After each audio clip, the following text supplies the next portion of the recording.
Hi everyone. అబ్రాడ్లో ఉండే వాళ్ళ గురించి మేబీ అక్కడ చదువుకోవడానికో లేకపోతే జాబ్ చేయడానికో లేకపోతే అక్కడ సెటిల్ అయిన వాళ్ళ గురించో ఎవరి గురించి అయినా సరే మనం ఉండే ప్లేసెస్లో అంటే విలేజెస్ టౌన్స్లో ఒక చిన్న రాంగ్ థింకింగ్ ఉంటుంది. ఏంటంటే అమ్మో అబ్రాడ్ వెళ్ళాడంట, వాళ్ళని సంపాదిస్తున్నాడంట, వాళ్ళు అక్కడ సెటిల్ అయిపోయారు, లక్షల్లో జీతం అని ఆలోచిస్తారు. ఆలోచించి నాకు ఫోన్ పట్టుకురా, నాకు గోల్డ్ కొను, లేకపోతే నాకు కొంత మనీ ఇవ్వు ఇంట్రెస్ట్ కోసం ఏదో దానికి, లేకపోతే నేను ఇలా ప్రాబ్లమ్స్లో ఉన్నాను హెల్ప్ చెయ్యి, అక్కడ చాలా సంపాదిస్తున్నావు కదా, ఇలా అనుకుంటూ ఉంటారు. నేను ఈ మాట ఇప్పుడు ఎందుకు చెప్పాల్సి వచ్చింది అంటే, నేను కువైట్లో ఒక పాపకి క్లాసెస్ తీసుకుంటాను. వాళ్ళ మదర్ నాకు దాదాపు 1.5 year నుంచి పరిచయం. సో ఆవిడ సంక్రాంతి గురించి మాట్లాడుతూ టాపిక్ వచ్చింది, ఇలా ఎక్స్పెక్ట్ చేస్తారు మేడం, కానీ ఇక్కడ ఎక్స్పెన్సెస్ ఎక్కువ ఉంటాయి, వాళ్ళకి చెప్పిన అర్థం కాదు అన్నారు. నేను ఇలా చాలా విన్నాను, చాలా చూశాను కదా. మనం ఎంత చెట్టుకు అంత గాలి అన్నట్టు, మనం విలేజ్లో ఉంటే ఇక్కడ ఎక్స్పెన్సెస్ ఇక్కడ ఇన్కమ్ వేరు, అదే ఒక సిటీలో ఉంటే అక్కడ ఇన్కమ్ అక్కడ ఎక్స్పెన్సెస్ వేరు. అదే అబ్రాడ్లో ఉంటే మనం అనుకుంటాం చాలా డాలర్స్ వచ్చేస్తున్నాయి, చాలా పౌండ్స్ వచ్చేస్తున్నాయి, చాలా యూరోస్ వస్తున్నాయని. వాళ్ళ కరెన్సీ అనేది అంటే మనకి $1 = some రూపీస్ అలా కదా.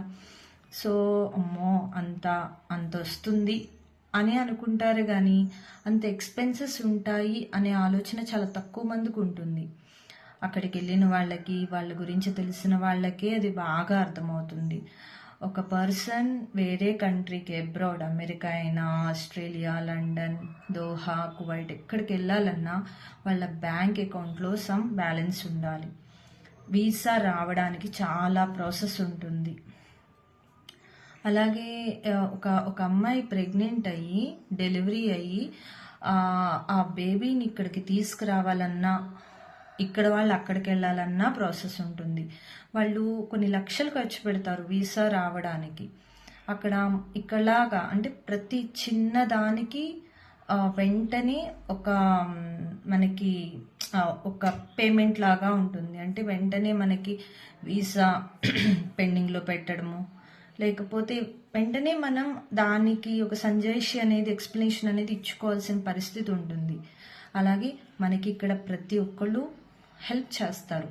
అంటే ఇండియాలో అమ్మ హెల్ప్ చేస్తుంది, మంచినీళ్ళు ఇవ్వడానికైనా, టవల్ ఆరేయడానికైనా, కర్రీ వండడానికైనా, క్లీనింగ్ అయినా, వాషింగ్ అయినా, స్వీపింగ్ అయినా, ఆఖరికి ఒక చిన్న పిన్నిస్ తీసి వేరే చోట పెట్టడానికైనా అమ్మో, అక్కో, చెల్లో ఎవరో ఒకళ్ళు ఉంటారు కదా. కానీ అక్కడ ప్రతీది క్లీనింగ్ కానీ, డస్టింగ్ కానీ, స్వీపింగ్ కానీ, వాషింగ్ కానీ, కుకింగ్ కానీ ప్రతిదీ ఎవరికి వాళ్ళు చేసుకోవాలి, ఇండిపెండెంట్గా ఉండాలి. ప్రతిదీ రూల్స్ అండ్ రెగ్యులేషన్స్తో ఫాలో అవ్వాలి. అండ్ ఇంకొకటి, వాళ్ళు ఎమోషన్స్కి దూరంగా ఉంటారు. అంటే వాళ్ళ ఫ్యామిలీకి దూరంగా బతకాలి. ఒక సెక్యూర్డ్ లైఫ్. ఎప్పుడు బయట ఏం గొడవలు జరుగుతాయో తెలీదు.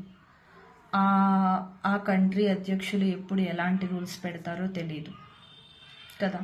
సో వాళ్ళు ఆ రూల్స్ అండ్ రెగ్యులేషన్స్ని ఫాలో అవుతూ, పిల్లల్ని చదివించుకుంటూ, జాబ్స్ చేసుకుంటూ, ఫ్యామిలీని చూసుకుంటూ అలా చేస్తారు. ఇప్పుడు మనం ఇక్కడ ఒక యాపిల్ కొనాలంటే 20 రూపీస్ అంటే అక్కడ దానికి తగ్గట్టు ఉంటుంది, ఒక 200 రూపీస్ ఉంటుంది.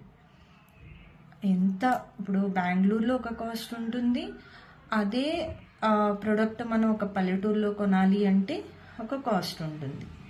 సో అది అర్థం చేసుకోకుండా నాకు వాచ్ పంపించట్లేదు, నాకు మొబైల్ కొనమంటే కొనలేదు, వాళ్ళంతా సంపాదించేస్తున్నారు, ఇలా మిస్అండర్స్టాండింగ్ చేసుకుని డిస్టర్బెన్సెస్ క్రియేట్ చేసుకోకూడదు. ఎందుకు ఒకళ్ళ మీద డిపెండ్ అవ్వాలి ఎవరైనా కదా. ఆఫ్టర్ 14-15 years వాళ్ళకి క్యాపబిలిటీ వస్తుంది. హోమ్ ట్యూషన్స్ చెప్పుకునైనా వాళ్ళు ఎర్న్ చేసుకునే క్యాపబిలిటీ ఉంటుంది. Don't expect anything from anyone. అది ఎవరైనా సరే. అబ్రాడ్లో ఉండే వాళ్ళు చాలా సుఖపడిపోతారు, వాళ్ళు చాలా హ్యాపీగా ఉంటారు అనుకోవడం రాంగ్. వాళ్ళు ఫస్ట్ ఫ్యామిలీకి దూరంగా, మన ఫెస్టివల్స్కి దూరంగా, మన లొకాలిటీకి దూరంగా బ్రతుకుతూ చాలా స్ట్రగుల్స్ ఫేస్ చేస్తూ ఉంటారు. జాబ్స్ రాక చిన్న చిన్న పార్ట్ టైం జాబ్స్ చేసుకుంటూ అలాగా. ఇప్పుడు ఒక బేబీ ఒక ప్రెగ్నెంట్ అయిన తర్వాత ఆ బేబీ ఆ ప్రెగ్నెన్సీ ప్రాసెస్కి ఎవరు ఉండరు, ఆ డెలివరీ ప్రాసెస్లో ఎవరు ఉండరు. అంతా కూడా నర్సుల మీద లేకపోతే సమ్ ఫ్రెండ్స్ మీద డిపెండ్ అవ్వాలి. ఆ బేబీని ఇండియాకి తీసుకురావాలంటే వీసా అన్నీ కంప్లీట్ అయిన తర్వాతే పంపిస్తారు. బర్త్ అయినా డెత్ అయినా లేకపోతే రావాలన్నా వెళ్ళాలన్నా ఎన్నో సమస్యలు ఫేస్ చేస్తారు. Don't expect anything from anyone, whether వాళ్ళు ఎంత క్లోజ్ అయినా సరే. వాళ్ళు వచ్చారా, హ్యాపీగా ఉన్నారా, వెళ్ళారా, అంతే. ఇది ఆమె ఒకసారి చెప్పమంది కాబట్టి చెప్తున్నాను. Thank you.